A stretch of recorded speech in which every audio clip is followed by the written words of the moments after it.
Well, hello there, greetings and salutations. I found another grove. It's in Centennial Park, not far from where I'm staying, and it is old. It reminds me a lot of the old places of the earth. They hold deep magic, and oftentimes bring out the skald in somebody. So I've been promising this story for a while, and that is the story of when Frey met the Giantess Gerd and fell in love and gave his sword away.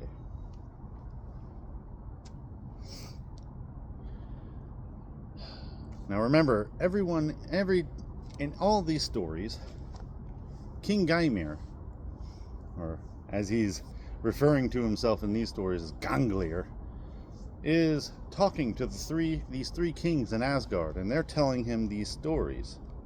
And he asks, what other grand stories might they be able to tell? And the answer: there once was a man and a woman, giants of the mountain giants, and they bore a daughter named Gerd. Gerd was the most beautiful woman that ever lived, aside from Freya. One day, Frey was sitting in Hildskjalf, Odin's high seat. And only him and Odin, in any story I've ever come across, sits in that seat. And Frey looked north, and he saw Gerd way in the north.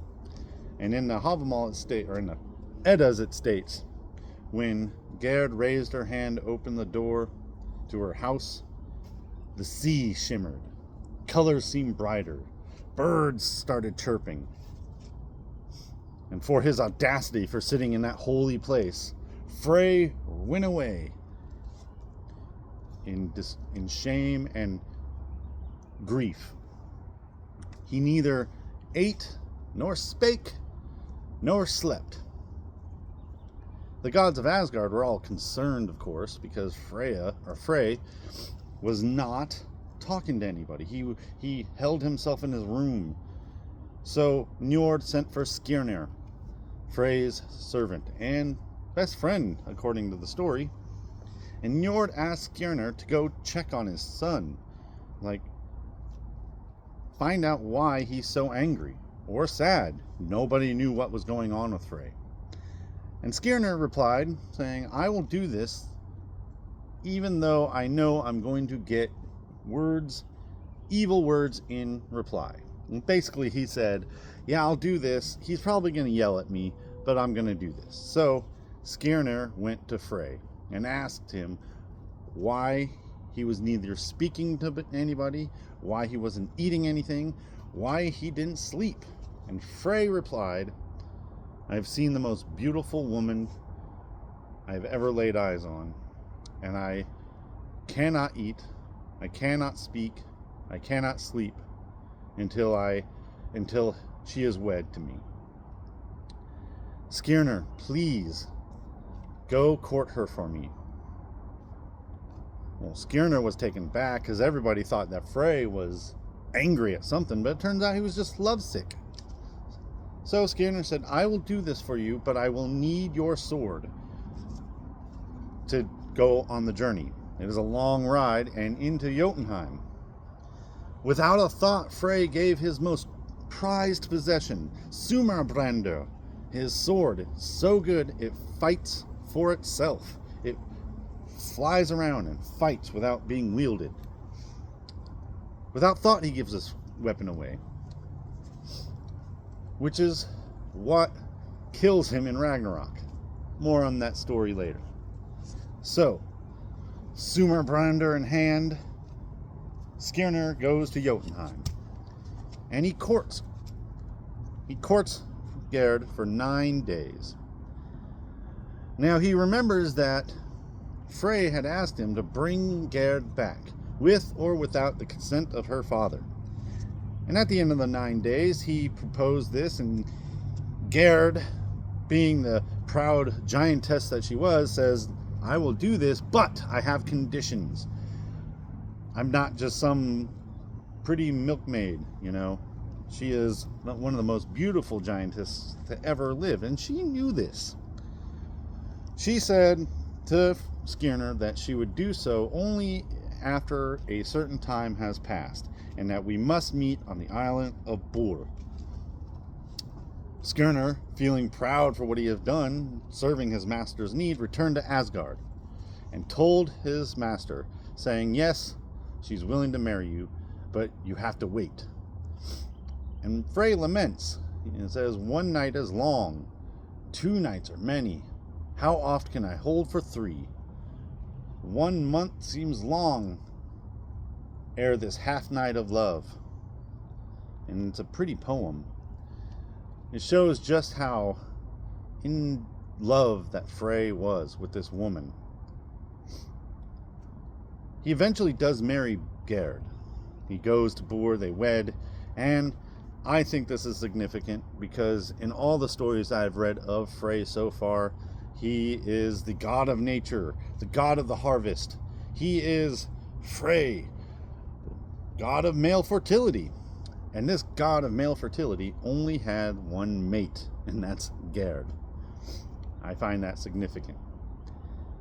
Now, when King Gylfi asks, why did he give such a fine sword away? You know, surely he will need it in battle, you know. And they recount that, yes, he will need it in battle. For there will be a time when the sons of Muspel ride across the Bifrost. And ere when that comes, Frey will fall to Surt, because he does not have that fine sword that he once had. More stories on Ragnarok later. To me, it just shows that for love, you're willing to do anything. The most insane thing can seem rational, such as Frey giving away his most prized possession, the thing that he knew would probably save his life, because all the gods were familiar with the Vala's prophecy of Ragnarok. I'm sure it's easy to assume that Frey knew he was going to die to Surt because he didn't have his sword. Now, the way it works in the stories is he just doesn't get the sword back. Once it's gone, it's gone. And it's hard to wrap your mind around that. It's more like a dream-like scenario almost. But he does it for love.